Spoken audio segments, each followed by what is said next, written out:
Auzubillahiminash-shaytanir-rajim. Bismillahir-rahmanir-rahim. Assalamu alaikum. This is me, Saranas Iqbal, your chemistry and biology teacher. We were discussing the 9th class chemistry, chapter number 2, atomic structure. We have covered till the Rutherford atomic model. Now we have to start the Niels-Bohr's atomic model. ठीक है, ये भी एक जो है important long है, उससे आता है रदरफोर्ड भी इम्पोर्टेंट लॉन्ग है और नील-बोहर एटॉमिक मॉडल भी जो है ये इम्पोर्टेंट लॉन्ग है।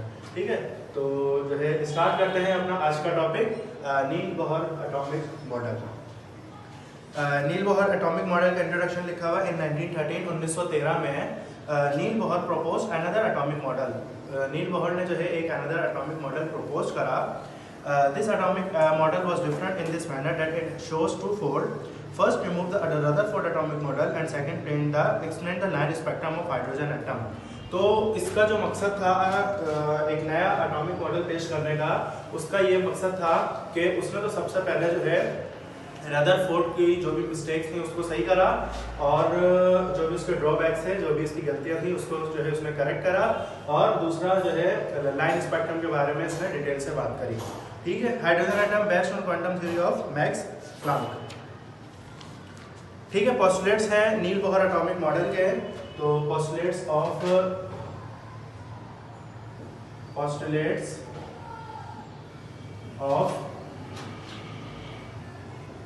नील-बोहर एटॉमिक मॉडल।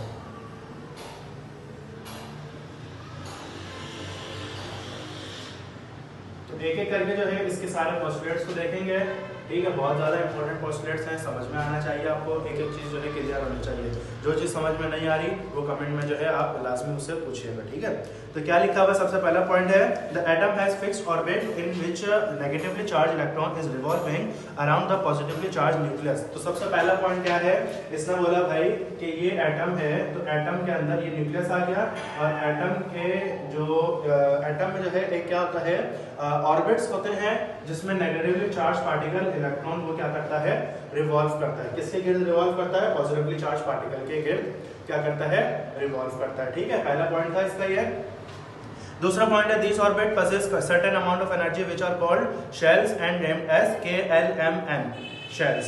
अब क्या बोल रहे हैं कि ये जो ऑर्बिट्स हैं इनमें क्या होती है, ये एक इसमें एनर्जी होती है, तो इस वजह से इनको क्या बोला जाता है, शेल्स बोला जाता है। सही है, ये जो है एनर्जी कैरी करते हैं, इन ऑर्बिट्स में एनर्जी पाई जाती है, तो इस वजह से इनको क्या बोला जाता है, एनर्जी लेवल भी बोल सकते हैं या इसका दूसरा नाम होता है शेल्स बोलते हैं। और कौन कौन से शेल्स आ जाते हैं इसमें, इनको नाम दिया हुआ है KLMN, और इस तरीके से आगे जो है डिफरेंट शेल्स का उन्होंने नाम दिया हुआ है। शेल्स बढ़ते रहेंगे, नेमिंग भी जो है बढ़ती रहेगी। आ रही बात समझ में।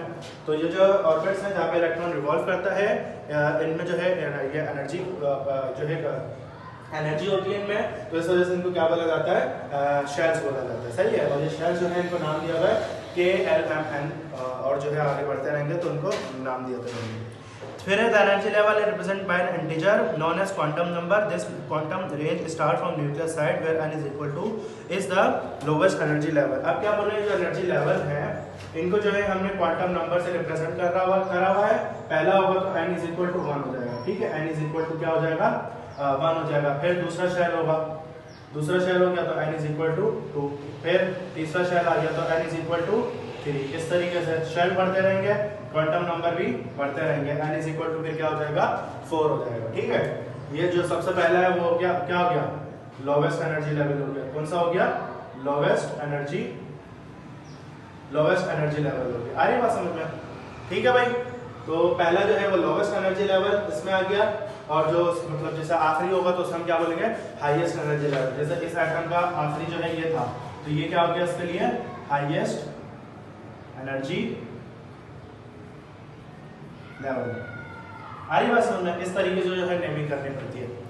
फिर है electrons are revolving the in particular orbit ground state continuously but they do not emit और एब्जॉर्ब एनर्जी। अब क्या बोल रहे हैं कि इलेक्ट्रॉन जो है वो जो है अपने पर्टिकुलर ऑर्बिट में जब रहते हैं, जैसे यहाँ पर इलेक्ट्रॉन इस ऑर्बिट में है, ठीक है, पहले शेल में है, फर्स्ट लोवेस्ट एनर्जी लेवल में है इलेक्ट्रॉन, तो अब यहाँ पर जो है ये इसको कौन सी स्टेट बोला गया है, ग्राउंड स्टेट। तो सबसे पहले first ground state first orbit में है, फर्स्ट एनर्जी लेवल में इलेक्ट्रॉन जो है रिवॉल्व कर रहा है, तो इसलिए उसको क्या बोला जाएगा, वो कहां पर है, वो ग्राउंड स्टेट में। ठीक है, ग्राउंड स्टेट में जो है ना एनर्जी एमिट करता है और ना एनर्जी एब्सॉर्ब करता है। ठीक है, कुछ भी नहीं हो रहा होता। फिर जो है नेक्स्ट पॉइंट क्या है, नेक्स्ट पॉइंट क्या है, when electron jumps from lower energy level even to higher energy level excited state it absorb energy. क्या बोल रहे हैं कि इलेक्ट्रॉन जब जंप करता है लोअर एनर्जी लेवल से हायर एनर्जी लेवल की तरफ, यानी कि ग्राउंड स्टेट से हाई एक्साइटेड स्टेट की तरफ जब जंप करता है तो एनर्जी को क्या करता है, एब्सॉर्ब करता है। सही है, देखो इस इलेक्ट्रॉन, ये इलेक्ट्रॉन है, इसने क्या करा, एनर्जी को एब्सॉर्ब करा। ठीक है, ये कहीं से भी फोर्स सपोज इसको हीट की सूरत में कहीं से भी इसको मिली एनर्जी। अब इस एनर्जी ने क्या करा, इलेक्ट्रॉन ने एनर्जी को एब्सॉर्ब करा और फिर ये जो है ग्राउंड स्टेट से कहां पर ट्रांसफर हो गया, एक्साइटेड स्टेट में ट्रांसफर हो गया, लोअर एनर्जी लेवल से हायर एनर्जी लेवल में आ गया। सही है, इसने और मजीद एनर्जी एब्सॉर्ब करी, यहां से कहां पर शिफ्ट हो जाएगा, इधर आ जाएगा। आ रही बात समझ में? तो जब भी इलेक्ट्रॉन लोअर एनर्जी लेवल से हायर एनर्जी लेवल की तरफ जाता है तो एनर्जी को क्या करता है, एब्सॉर्ब करता है। ठीक है, ये आपने बात याद रखनी है, बहुत इंपॉर्टेंट है, एमसीक्यूज में भी आता है कि जब इलेक्ट्रॉन एनर्जी को एब्सॉर्ब करता है तो वो क्या करता है, जब इलेक्ट्रॉन लोअर एनर्जी लेवल से हायर की तरफ जाता है तो इलेक्ट्रॉन को क्या करता है, एब्सॉर्ब, एनर्जी को एब्सॉर्ब करता है। सही है, दोबारा बता रहा हूं कि जब इलेक्ट्रॉन लोअर एनर्जी लेवल से यानी कि ग्राउंड स्टेट से कहां जाता है, हायर एनर्जी लेवल की तरफ या एक्साइटेड स्टेट की तरफ, तो वो एनर्जी को क्या करेगा, एब्सॉर्ब करेगा। ठीक है, फिर है when electron jump from higher energy level to lower energy level it emits energy. अब अपोजिट हो गया इसके कि अभी जो यहां से यहां जंप कर रहा था, एनर्जी एब्सॉर्ब कर रहा था। ठीक है, जैसे ये फर्स्ट एनर्जी लेवल है E1 और ये सेकंड एनर्जी लेवल है E2। ठीक है, यहां बता देता हूं, ये E1 हो गया फर्स्ट एनर्जी लेवल, ये E2 हो गया सेकंड एनर्जी लेवल। अब एनर्जी E1 से जब इलेक्ट्रॉन इधर आ रहा है, E2 में आ रहा है, तो एनर्जी को एब्सॉर्ब करेगा। सही है, और जब E2 से वापस कहां जाएगा, E1 में जाएगा, यानी कि हायर एनर्जी लेवल से दोबारा लोअर एनर्जी लेवल में जाएगा तो एनर्जी को क्या करता है, फिर एमिट करता है। ठीक है, रिलीज करता है, निकाल देता है। अरे वो समझ में? तो जब भी हायर एनर्जी लेवल से इलेक्ट्रॉन जंप करता है लोअर एनर्जी लेवल की तरफ तो वो एनर्जी को क्या कर देता है, एमिट कर देता है। अरे वो समझ में? ये था इसका पॉइंट। फिर है 7th पॉइंट, द इमिशन और absorption is discontinuous in the form of energy packet called quantum और फोटोन। तो ये बोल रहे हैं कि जो एनर्जी का एमिट हो रहा है या एब्जॉर्प्शन हो रही है, इमिशन हो रहा है, जो निकल रही है एनर्जी, या एब्जॉर्प्शन हो रहा है, जल्द हो रही है, अंदर आ रही है, तो ये जो एनर्जी की जो फॉर्म है वो एक पैकेट की फॉर्म में होता है, जिसे हम क्या बोलते हैं, क्वांटम या फोटोन बोलते हैं। सही है, एनर्जी जो है जो पैकेट्स की सूरत में एब्जॉर्ब होती है, एमिशन होती है, इमिट होती है, तो वो पैकेट्स की फॉर्म में होती है, उसको क्या बोलते हैं, क्वांटम या फोटोन। फिर है the energy difference is in energy higher in energy of higher E2 two and lower E1 energy level. क्या बोलते हैं आप, जो है चेंज इन एनर्जी मालूम करना है। चेंज इन एनर्जी के लिए क्या करेंगे भाई, इधर लिख देता हूँ, चेंज इन एनर्जी के लिए हमारे पास डेल्टा E आ गया। सही है, डेल्टा E, इसको जो है डेल्टा, जो है इस डेल्टा का मतलब होता है कि ये यहाँ पे कुछ चेंज हो रहा है। सही है, change in energy. Change in energy कैसे निकलेगा, E2 माइनस E1, कि कितना एनर्जी का चेंज हुआ है, कितना एनर्जी का चेंज हुआ है वो हम इस फॉर्मूले से पता कर सकते हैं। आइए समझ में, E2 जो है फॉर सपोज है 500 और E1 है फॉर सपोज 400। ठीक है, तो चेंज इन एनर्जी कितना निकल जाएगा, चेंज इन एनर्जी मेरे पास आ जाएगा 100 जूल। आइए समझ में, तो इस तरीके से मैं चेंज इन एनर्जी मालूम कर सकता हूँ कि जब इमिशन और एब्जॉर्प्शन हुआ एनर्जी का तो कितनी एनर्जी जो है कितनी एनर्जी में चेंज आया। आइए समझ में, तो 100 एनर्जी में फॉर सपोज फर्क आ गया। और इसी के साथ दूसरा इसका फॉर्मूला होता है डेल्टा E बराबर है h न्यू। ठीक है, h न्यू ये क्या है, h जो है वो h न्यू जो है वो है प्लांक्स कांस्टेंट। ठीक है, उसकी एक जो है पर्टिकुलर वैल्यू होती है, कांस्टेंट वैल्यू होती है 6 पॉइंट, लिख देता हूँ, h is equal to 6.63 exponent minus 34 joule second. तो ये h जो है वो एक प्लांक कांस्टेंट होता है, ये इसकी कांस्टेंट वैल्यू होती है। जब एनर्जी फोटोन जो इसमें ट्रांसफर होता है तो फिर हम इस h को यूज करते हैं। ठीक है, ये प्लांक कांस्टेंट होता है h। और न्यू यहाँ पे क्या है, फ्रीक्वेंसी। ठीक है, ये क्या होती है यहाँ पे, न्यू पड़ता है, फ्रीक्वेंसी कहलाती है। ठीक है, फ्रीक्वेंसी ऑफ लाइट। आखिरी पॉइंट है stationery state were present in those orbits in which angular momentum of electron would be integral multiple of h upon 2 pi। Stationery state were present in those orbit, क्या बोल रहे हैं, stationery state उन orbit में होगा जो in which angular momentum of electron moment of electron would be integral multiple of 2 pi r।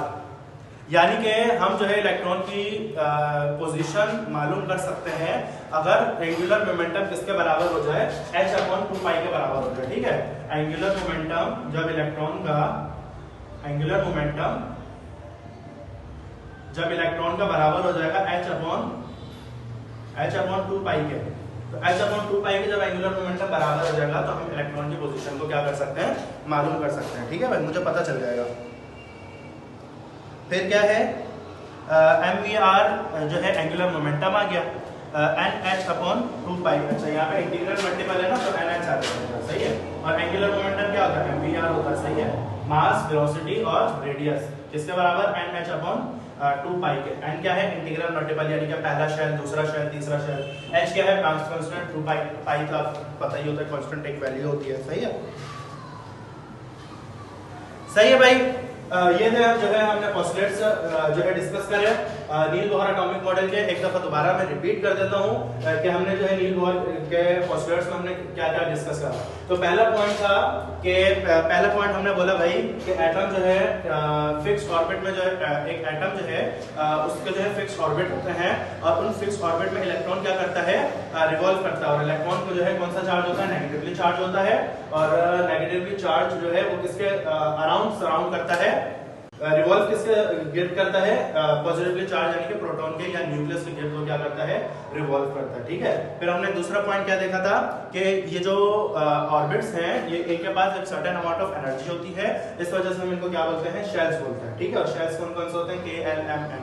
आगे बस हमने फिर हम जो है इन शेल्स को जो है डिफरेंट जो है ये क्वांटम नंबर से जो है इसको रिप्रेजेंट करते हैं। यानी कि पहले शेल का नाम n = 1, ये क्वांटम नंबर होता है। फिर n = 2, n = 3, n = 4, इस तरीके से। फिर हमने क्या बोला भाई कि जो सबसे पहला वाला होगा उसे हम बोलेंगे लोवेस्ट एनर्जी लेवल, क्योंकि वो पहला है, सब सही है। और जो सबसे हाईएस्ट होगा उसको क्या बोलेंगे, मतलब जो सबसे आखिरी वाला होगा उसको क्या बोलेंगे, हाईएस्ट एनर्जी लेवल। ठीक है, एनर्जी लेवल को जैसे E1 से रिप्रेजेंट करते हैं। फिर इसको ये कौन सा होगा, फिर E2, ये कौन सा होगा, फिर E3, ये कौन सा होगा, E4। अरे बस समझ में, इस तरीके से इसको रिप्रेजेंट करता है। फिर हमने जो है क्या किया था, क्या देखा था इसमें कि जब इलेक्ट्रॉन जो है जंप करता है ग्राउंड स्टेट से हायर स्टेट की तरफ, तो वो एनर्जी को एब्जॉर्ब करता है। यानी कि जब वो E1 से E2 में आएगा तो एनर्जी एब्जॉर्ब करेगा, और दोबारा जब E2 से E1 में जाएगा तो एनर्जी को एमिट करेगा। ये 2 पॉइंट होगा यहाँ पे। ठीक है, फिर हमने देखा कि जो इमिशन और एब्जॉर्प्शन है एनर्जी का, वो किस फॉर्म में एनर्जी जो है वो किस फॉर्म में ट्रांसफर होती है, पैकेट्स के फॉर्म में। उसे क्या बोलते हैं, क्वांटम या फोटोन बोलते हैं। ठीक है, फिर हमने इसका फॉर्मूला देखा कि डेल्टा E जो है वो किस तरीके से निकलेगा, यानी कि हमें मालूम करना है अगर चेंज इन एनर्जी तो वो E2 - E1 से पता चल जाएगा मुझे। फिर हमने देखा कि भाई इसको जो है डेल्टा E जो है वो h न्यू से भी इसको रिप्रेजेंट करते हैं। यानी कि अगर मुझे मालूम करना है चेंज इन एनर्जी तो मैं मालूम कर सकता हूँ किससे, h न्यू से। h क्या होता है यहाँ पे, प्लांक्स कांस्टेंट, इसकी कांस्टेंट वैल्यू होती है। और न्यू यहाँ पे क्या है, frequency of light. Frequency of light, तो लाइट जो है अगर हमें पता है तो हम क्या मालूम कर सकते हैं, चेंज इन एनर्जी मालूम कर सकते हैं। फिर हमने देखा भाई कि अगर स्टेशनरी स्टेट जो है अगर प्रेजेंट है तो उसका जो एंगुलर मोमेंटम बराबर होगा किसके, integral multiple of h upon 2 पाई के। सही है, एंगुलर मोमेंटम क्या है यहाँ पे, mvr। फिर n क्या है, नंबर ऑफ शेल्स या एनर्जी लेवल, h क्या है, प्लांक्स कांस्टेंट, और 2 पाई अपॉन क्या है, 2 पाई क्या है, एक कांस्टेंट वैल्यू। आई बात समझ में। So these are all the postulates. उम्मीद है ये क्लियर हो गए होंगे। जो है फिर नील बोहर के जो है कुछ लिमिटेशंस हैं, जाहिर है इसने ये अच्छी चीज़ें बताई हैं तो फिर मिस्टेक्स भी की थी इसने भी, तो इसके जो है लिमिटेशन है, कुछ ड्रॉबैक्स हैं, उसको डिस्कस करेंगे। तो ये डिस्कस कर रहे थे limitations of Bohr atomic model. तो लिमिटेशन देखते हैं कि इसकी जो है बोहर के एटॉमिक मॉडल की लिमिटेशन क्या क्या है। तो पहला पॉइंट लिखा हुआ है, Bohr's model of an atom fail to explain the Zeeman effect. तो बोहर मॉडल जो था उसने जो है वो काम नहीं कामयाब हुआ था ज़ीमैन इफेक्ट को एक्सप्लेन करने में, सही है।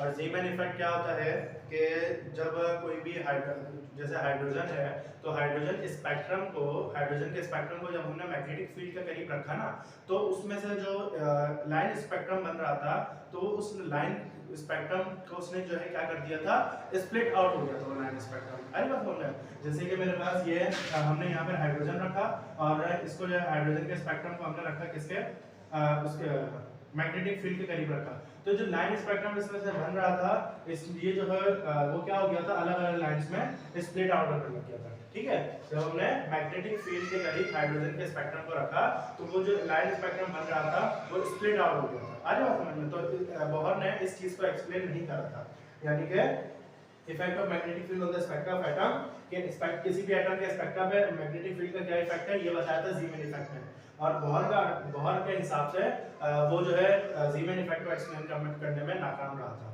ठीक है भाई, पहला पॉइंट था ये। फिर है बोहर, दूसरा point, Bohr model also failed to explain the Stark effect.